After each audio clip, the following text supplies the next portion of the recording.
مسلم league کاف کے سربراہ چودھری شجاعت حسین کی رہائش گاہ پر سیاسی سرگرمیاں شروع ہو گئیں۔ ذرائع کے مطابق مسلم لیگ نون کے قائد میاں نواز شریف کی آج چودھری شجاعت حسین سے ملاقات کا امکان ہے۔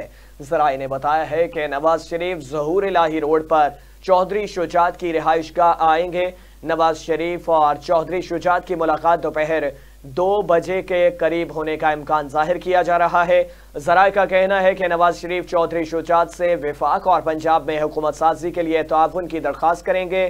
مسلم لیگ نون کے قائد نواز شریف سے متحدہ قومی موومنٹ کے 4 رکنی وفد کی ملاقات بھی ہوئی، اور اس کے علاوہ سابق صدر آصف علی زرداری اور پاکستان مسلم لیگ نون کے قائد نواز شریف کے درمیان ملاقات آج ہوگی، جس میں حکومت سازی کے حوالے سے بات چیت کی جائے گی۔